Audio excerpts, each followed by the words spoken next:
Everyone, this is Memphis Mark coming to you from Mullet Manor, and today I am with Maintenance Maverick. That's right, the man over the pond that's working on the big boats and the big planes there. And how you doing there, Maverick? Can't complain, man. It's just another weekend over in England. I hated that I wasn't able to be on the show last week, but you guys know how it is. Life gets to us sometimes, and unfortunately, we won't be having the Gardner with us tonight or Rocky, as once again, life gets to us sometimes. Shifts don't always line up, but hey, you still got the two of us. We're gonna have a great show today, I feel. Absolutely, man. Yeah, that RL, man, and that in real life stuff gets you every time. But man, it starts off with their the AEW's kind of traditional way. They're starting it off with the promos. This time it was, you just had FTR and of course MJF and Bye Bye. But a good little start. I kind of like the little zing up the match, the main event. Yeah, I agree. I like that they're still doing this. It seems to work for them. I like that it's becoming their tradition. It's a nice way to do just a cold open, go straight into everybody's already wanting a piece of each other. At least that's kind of how it feels. It makes you want to see what's going to happen later. So, yeah, I'm actually still enjoying it. I think this is a good way to start off, as usual. Oh, man, yeah. And then, of course, they go into a good match to start it off. They got the House of Black and Julia with Buddy Murphy. And who is he wrestling there, Maverick? Andrade el Idolo. Yeah, what he said. Uh, and we've got a ladder match with the mask on suspended. I was going to say on a pole. They used to have like a coal miner glove matches and stuff in my area, man. But no, suspended from the middle of the ring, the mask that they stole from what he said earlier. And and I tell you what I liked the match. What did you think, Mav? So this is a match that I really enjoyed. I've always loved ladder matches because growing up, I was a big fan of Jeff Hardy. And, seeing a ladder match, that was always like, oh, we're going to see some extreme spots here. And they delivered. I really loved it. What were some of the spots that you saw that you really liked there, Mark? Man, there was several. What was it? The backflip or off the top that he did to Buddy Murphy onto the ladder, the sunset flip. That was freaking unbelievable. And several moves that Andrade Andrade did. Man, he looks like he's in shape. His timing's back. And maybe he's going to get the push that he deserves. I hope. And they brought out the handcuffs. And when they brought those handcuffs out, I was like, "This is the screw job. This is terrible. It's been a good match, but I don't think it hurt the match. I kind of liked what they did with it. You know what I mean?" Yeah, absolutely. The handcuffs, it didn't hurt anything. It added to the theatrics, and it worked perfectly, I think. Now, I'll be honest, as soon as I saw that Wednesday Adams, as I call her, pulled out the handcuffs, I just kind of started wondering, how long has she had those on her, and how long was she planning this? If she was planning this, otherwise, why'd she have those in her pocket? I'm a little concerned.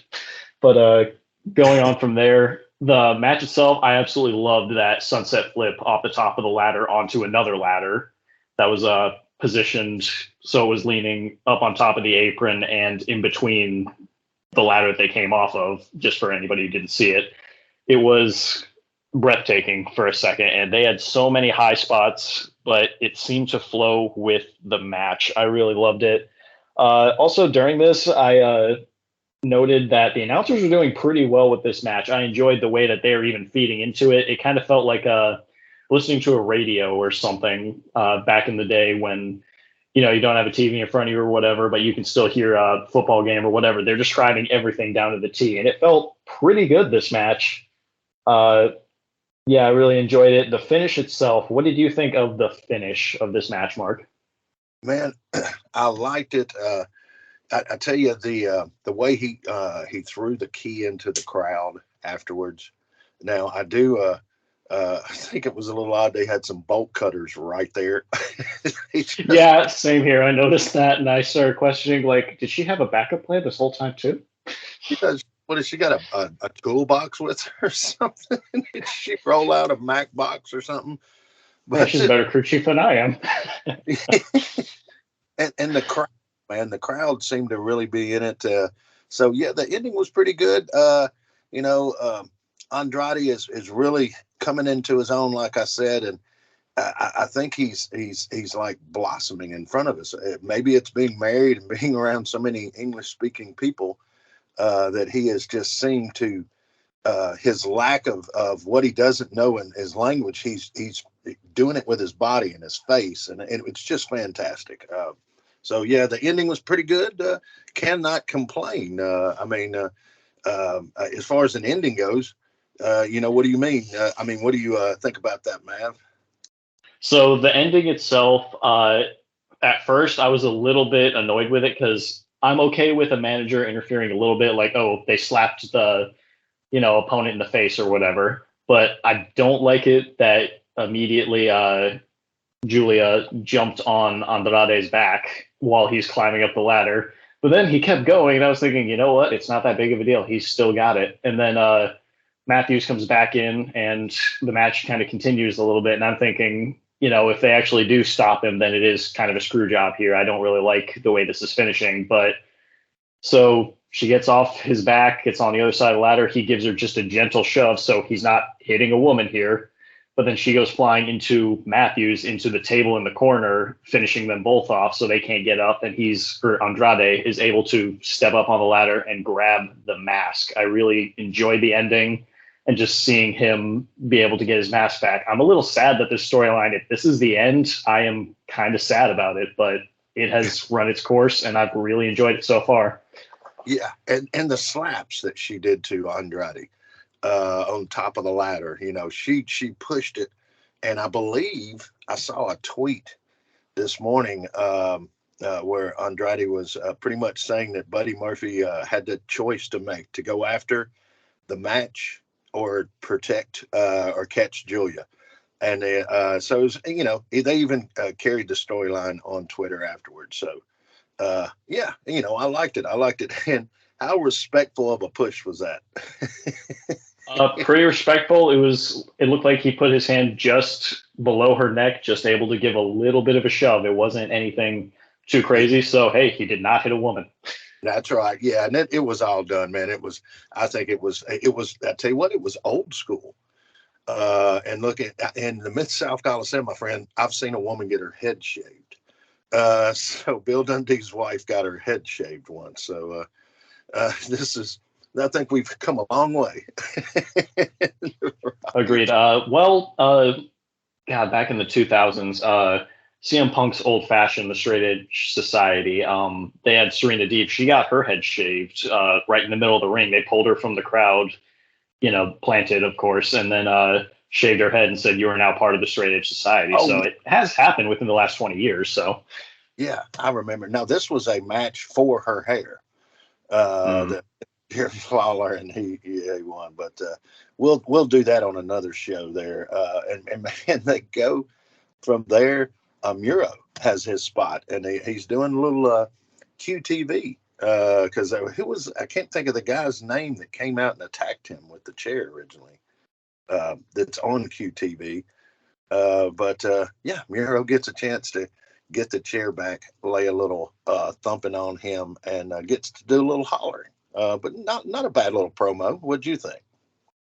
The promo was all right. I'll give it that. But I'll be honest, it just wasn't really that memorable. I'm not going to look back on it and think about it at any point in history. It was good enough to do the job. It's still putting Miro's name out there, still planting the seed like, hey, he's still here. But it's not something incredible, but, good enough for me type thing. Yeah. They're not going to bury him and he'll be Miro's MIA or something like that. So they're at least keeping his face out there. But then we've got Darby Allin and Mr. Suzuki. And I wasn't going to attempt that first name. I was going to let you first. And so that means I'm going to let you start off on this one there. What do you think of the match, man? All right. So from the start, you see Darby Allin comes out swinging pretty quick. It feels like a vengeful version of Darby Allin. And throughout it, you see Darby sells pretty good. He makes everything look like, yeah, it kind of hurts him. He flops like a fish a little bit, and it makes sense for his body type. He's not a very big guy. So going up against Minoru Suzuki, who's, I'd say, at least 1.5 times his size, it's going to hurt a little bit more. He's going to take some hits. He's going to flop a little bit from it. Um, I also really enjoyed some of the ring psychology going on. Things like Minoru Suzuki was holding on the ropes until just barely at the 4 count before letting go or anything like that on any holds he was doing over there. And I really like his character, honestly. It's going pretty well. I think it fits in with the locker room up to this point. What did you think, Mark?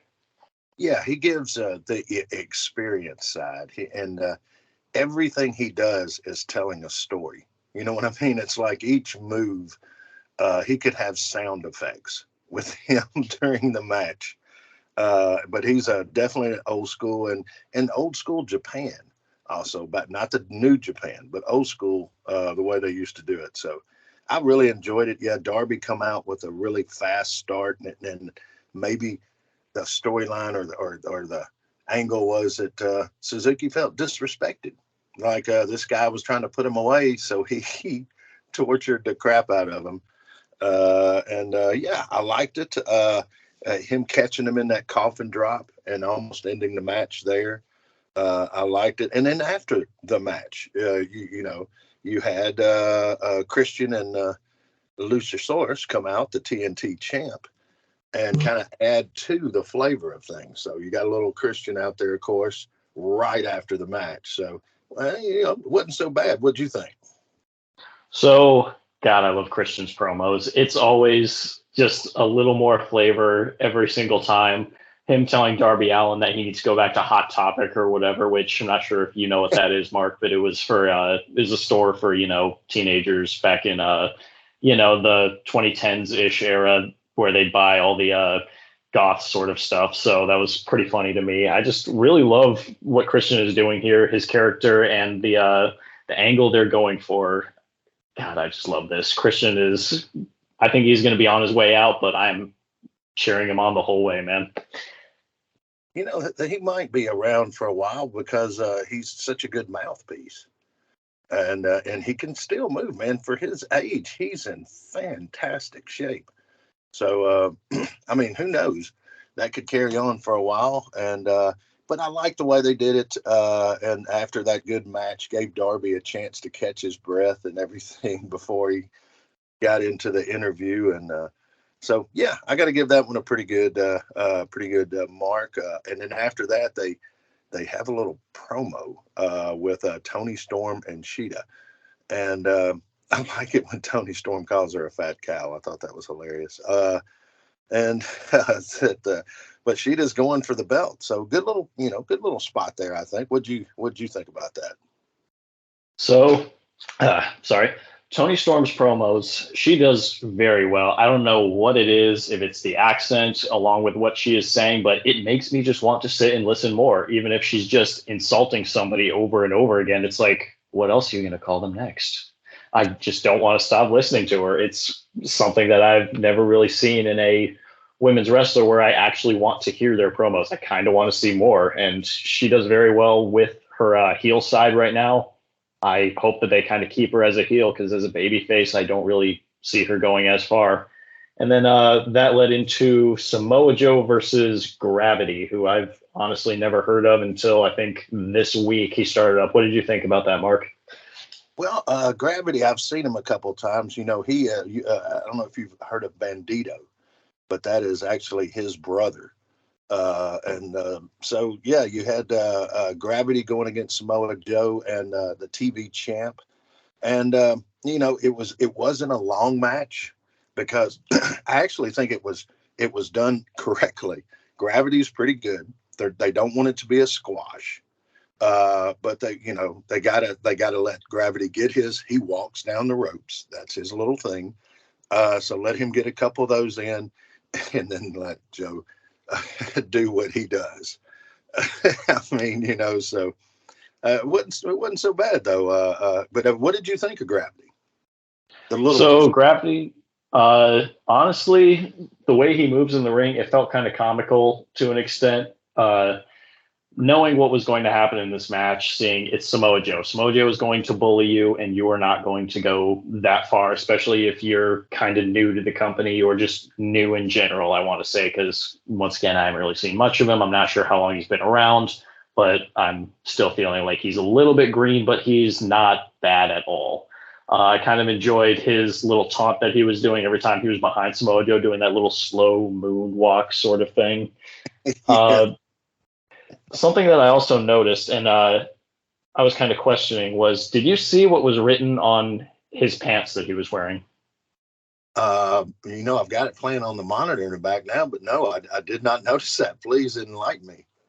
So if I read this right, it looked like it said the Golden Guns on his pants. And seeing the color of his hair, I don't doubt that he's the brother of Bandito at all. But it kind of started making me wonder, is this just Jay White in a mask or something just to fill a spot here real quick? But I know that's not really what it is, but, just something kind of comical that came to mind. But yeah, overall, the match, it was all right. It wasn't a squash. I felt like both men were able to walk away dignified, at least after it, that they showed off Gravity and his abilities, and Samoa Joe still being Samoa Joe, who's been around for almost 20 years or something. He's still doing his thing. So yeah, but then on to the next, which was, I believe, CM Punk's promo. What did you think, Mark? The red bag promo. We finally got to see what was in that bag, and it was what I thought it was. But I thought Ricky Starks really stepped up in this promo, and did really good. And I know what they're of course who they're bringing in is the man himself, Steamboat. So Ricky the Dragon as a referee. So this should be interesting. But what a spot if they had Dragon, if they had him turn. Would that not, because he's been such a good guy his whole career. I don't think they would do that, but man, that would be good. Never mind. Go ahead. So I love that AEW is giving a lot of respect to the legends that are coming through. We have had what's his name? Jake the Snake come through. We have had, even if it was only for a couple of seconds, we had Jushin Thunder Liger present a trophy to Ricky Starks, which I kind of wish they gave a little bit more time to Jushin Liger, but hey, it is what it is. He's playing his character. And now we are getting Steamboat. I love that we are pulling in all of these guys who are from the past that are absolutely loved.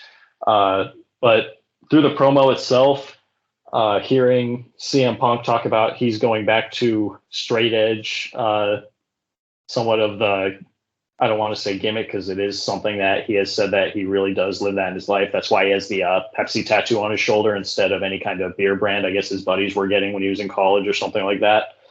But I kind of enjoyed it. I liked seeing that he put the X on the title, but this made me question if Ricky Starks and him are going to have a match for this title. Where does this title rank? Does it matter at all? Is this even a real title to hold? And if it is, where does it stand between all these other titles that we have in AEW? Also, beyond that, something that I was worried about before any of this started was, are we going to get a rehash of years and years ago where it was CM Punk versus John Cena? They both had the WWE championships because John Cena had won it. CM Punk walked out with it. Then they both come back. And it's like, okay, who's the real champ here? So that's what I was kind of worried about seeing. But at least this is different. I'll give it that. What do you think about that, Mark?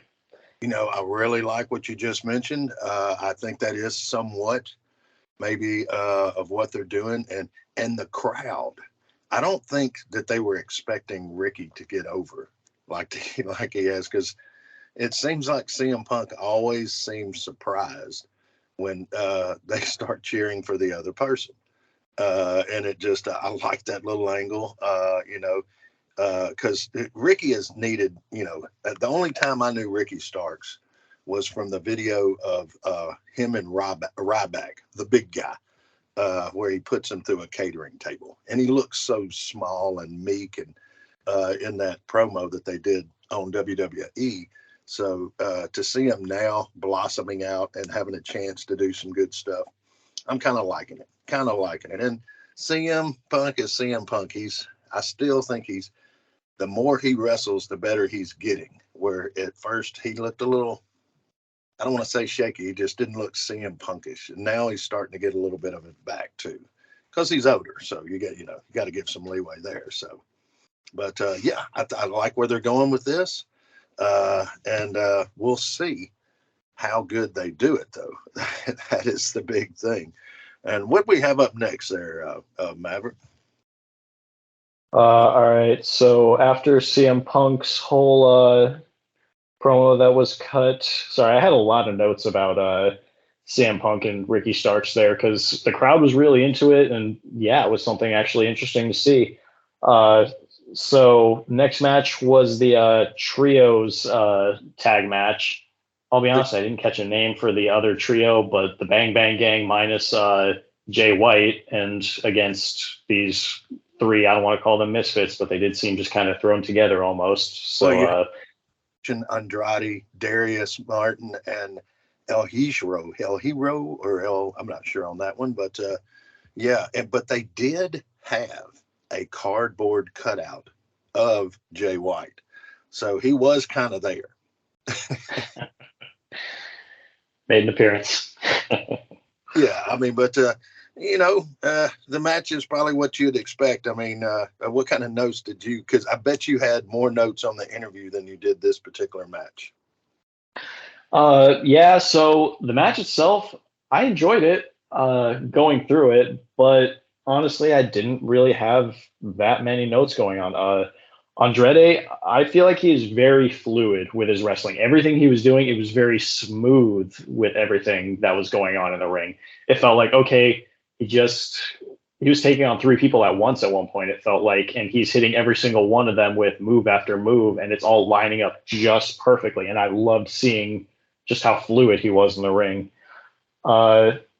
So it wasn't a horrible end. Both teams looked good. It wasn't a squash or anything. And it kind of planted a seed that this trio of guys, they do have talent and they can go. It's just not their time at the moment. The Guns are going to get their push along with Juice Robinson at the moment. And it's respectable, but there wasn't a whole lot that really stood out besides the performances all around were good. I'll give them that. But still, the Guns with their overselling at times. This is what bothers me about pro wrestling. When someone who doesn't like it tells me, oh, you watch that fake stuff. When people oversell, that is part of the whole why it looks fake to people who aren't fans. So if you can clean up the overselling there, the Guns will be a little bit better off. But as of right now, you're still a little out there for me. What did you think, Mark? Well, anything involving Juice is great to me. I've really become a Juice fan. He even the opening when they had the smoke coming up and they got the Guns out there with him. I mean, he just looked good. He's got that carnival. I may go off in the middle of a paragraph. He is hilarious to me. So and the match is what did think. I thought the cardboard cutout did really good. And the Guns are, man, yeah, other than the overselling, they're there. They're on that level. And there's a reason I think that their dad kind of let them go and get their own name. So yeah, I did like that. But the match, yeah, it was okay, but unfortunately, what comes next wasn't any better. Yeah, you wanna take this, Mav? Yeah, I'll take it. So this next match was the women's match of the night, being Kiera Hogan versus Mercedes Martinez. My main note on this match is kind of boring. I'll be honest, it wasn't anything special. Anytime that I've seen Kiera Hogan before this match, I always thought she wasn't great. I kind of like her little bit of development that's gone on, that she went from a extreme jabronette, I guess we can call her at the time, to being part of the baddies with Jade Cargill, and now she's kind of on her own again. I kind of like the evolution she's going through, but realistically, it's just not doing anything for her. She's all right, but nothing great is going on with this. Yeah, I was also really just expecting a quick squash match. My apologies. I was expecting Mercedes Martinez to just walk all over her, but at the end of it, it was actually a little bit longer than it needed to be. But yeah, what did you think overall of the match? Well, I got to give you my notes. I wrote yada, yada, yada, ditto, smiley face, and LOL. And that's pretty much all I got to say about that. I don't know anything. Yeah, I'm just going to agree with everything you say on that one, because the next match is going to give us something to talk about. Now we have something to talk about. You got FTR against MJF and Adam Cole, baby. And man, and the crowd was again kind of, it was kind of cool. They were in Connecticut, weren't they? Hartford? Is that? Yes, I believe so. Yeah. So that crowd was really ruckus. And I liked it the way they were kind of going back and forth. But I got one old man rant on there. But I'm going to let you get started before I do my old man rant. All right. So match overall, it was exactly what I was expecting out of these four performers. FTR, I believe at this point, they are the greatest tag team in the world, and there's nobody that can really outshine them, but there are many that can still put on a good match with them. That includes tonight last night I should say, MJF and Adam Cole. Those two, I believe they're doing pretty well as a team. The match overall, it was very good. It's just one of those matches where everything went according, and there wasn't really much for note taking for me, honestly. The one note that I really do have was that the match was great overall, but the end kind of gave me mixed feelings, because you just showed your champion get pinned. Even stranger, why not let Adam Cole take the hit, because he's not the legal man anyways. So if he would have took that finisher at the end, and then what's the difference? MJF is still the legal man. He's still fresh. There's no problem here. Why not just let Cole take the hit and then let MJF come in and, I don't know, swoop in, hit his finisher on somebody else? I get it, but this doesn't really make a whole lot of sense why they did it that way. It didn't seem like MJF was thinking at that moment. I kind of liked at the end with MJF and Adam Cole hugging it out, I guess. It's different, I'll give it that, but original does not necessarily mean good. I'll put it that way. What did you think, Mark? Well, I mean, the match, of course, is what we thought it's going to be. And so the body of the match was really good. The crowd was hilarious. Every time MJF played to the crowd, he got the bad end of it each time. So I kept thinking, man, they're building this up for MJF to go. I was trying to, be the good guy, and look what it got me. There's several ways, and even after the match, there's so many ways they could take this or whatever. But I do have to do my old man rant, and that is super kicks. Super kicks is the topic of the day, Mav. And back when I was coming up, a super kick would almost either end the match or it set up the ending of the match. Man, I don't know how many super kicks Adam Cole threw out there, but there had to be, I don't know, it was double digits. And it's just, I miss the days when the super kick was super. All right, and that's all I'm going to say about that. But yeah, the match was great. I liked the moves they did. They had one time what was it? He positioned him in the corner and did a kick. This is a match to go back and watch. If you only have time to watch one, this is it. And then I would say the Buddy Murphy opening match. But man, and everything was, they had it, everything. They had the close calls at the end. Every time you thought this match was going to end, somebody kicked out. I mean, I like that. I like those close endings like that. What do you think about those? I do love that they're making it close endings because it makes you want to watch more. Now, Jim Cornette may disagree with us, and that is totally fine. He can have his opinions about quote unquote false finishes. But you know what? This is making us draw into the screen a little bit more, sit on the edge of our seat and say, oh, what's happening next? Is this it? Is this it? Is this it? And every time that it's no, we're throwing our hands up and saying, wow, what's next? That's what's making this exciting. That's why we want to keep watching.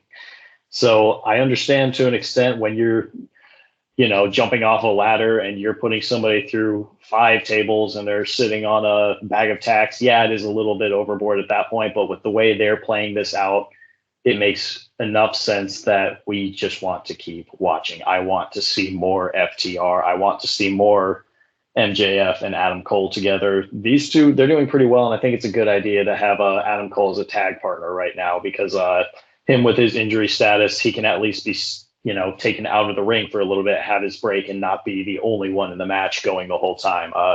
Do you think that they're kind of doing that with this tag team thing, Mark? Yeah, I think because, think about it this way also. It's taking the eyes off the championship that MJF has because there's somebody with a red bag that has another one. So, that gives that a little push. So that's an angle that you're going to have on down the road. And one note I did have on here is I'm not sure how familiar you are with an old tag team called the Minnesota Wrecking Crew, Ole and Arn Anderson. But they weren't flashy. They did good interviews. They weren't real flashy, but they were real sound in the ring, and they gave you a good match every time, and it looked good. And I think FTR is like the modern day Minnesota Wrecking Crew. They just run through you, run roughshod, and it looks good. But yeah, I liked it. And then the ending when he rolled him up, did he hold his tights? There's all kinds of angles. But what about MJF's reaction after the match, after he was pinned? I think he played it good the first 2 or 3 minutes. I mean, what do you think about that? The afterwards, the aftermath. Seeing him sitting in the corner and almost having tears in his eyes, holding on to just himself and Adam Cole, talking to him and telling him, "Hey, man, it's okay. It's not a big deal." And him saying, "I lost the match. I lost the match for us." I blew it. I don't know how I felt about it, honestly, because it kind of made me question, like, are we supposed to have a little bit of sympathy for this guy? Am I wanting to cheer for the heel right now? And it's such a weird dynamic to me that it's like, okay, we have one face and one heel together at this moment as a tag team, and I kind of want to cheer for both of them. Is this them trying to slowly ease MJF into potentially becoming a face soon? Yeah, and then they gave you that quick, almost, was he going to hit him in the back of the head with the belt? So you had that's everything you want. But this is my question: did they cut that short and they had to kill time on the end? Because didn't it seem to kind of be prolonged? Where they were walking around the ring a lot, like maybe there was a timing issue and they had to kill another minute or two, and that's the reason they dragged that on. I mean, I've seen that happen before on live events. I just wonder if that was this case. You know what I mean? Yeah, I guess so. I mean, I would have honestly expected for them to just throw a commercial and say, "Well, I guess we didn't make 2 hours today," and just call it a night. But you may be right there. You might be onto something with that. I'm not sure. It did seem a little longer than needed, showing what was all going on. Maybe they just gave it enough time for this promo to happen so that they can show off MJF a little bit. Maybe they wanted to show MJF having a tantrum. I don't know. I really like Adam Cole. I've really enjoyed seeing him kind of as a babyface right now. But yeah, it was a little strange how that all played out. But yeah, end of the show was interesting. How would you rate it, Mark? Well, I got to say, overall, I would give it a C plus, a B minus, somewhere in that. They've had so many. Those first few weeks of Collision were just so good. It's kind of hard to carry that, to sustain that level for that period of time. So, but I think they're doing good. I think, they're heading the right way. They've got some good angles that they're bringing up. So, I cannot complain, my friend. How did you see that over across the pond? So if I were to rate this one, I would agree absolutely C plus, maybe even C, honestly, if I were to focus more on let's say the Kira Hogan match or anything like that. But because the opener and the ending were both good, you started off the show great, you ended it great. It carries it enough that I would be willing to say B minus at best. It's good, but yeah, it's going to be hard to continue to hold on to that same level that we had for the first few weeks of Collision. Now, I didn't get to see last week's Collision. I'm still looking. But, it wasn't perfect, but it was still good enough. I will still watch this next week. I'm still not going to be watching WWE anytime soon. I'm kind of specific to AEW Collision right now. So, yeah, I'll stick with it because of this. Any final thoughts there, Mark? Man, I think you nailed everything on the head there. I think we've got it, I believe, covered. I do like both of our opinion of the Martinez-Hogan match. I think we agreed on the others. So, I think before we mess it up, we ought to just go ahead and end it, man. So do you got anybody or any shout-outs that you want to give, my friend? I'm going to give a shout-out to Matt, actually, the guy who owns this whole podcast channel and everything. He's given us a platform for us to speak our minds and to communicate with anybody who's really interested in this topic. And it's been interesting. I really appreciate that he's kind of created this for us and we've been able to just continue on. And yeah, it's my only really shout out for anybody listening. If you want to contact me, I'm at Maintenance Mav on Twitter. Hit me up. We can talk wrestling or honestly, whatever. I don't care. But do something nice for somebody out there. And with that, I'm out. Back to you, Mark. All right, my friend, and yeah, we always gotta love Matt.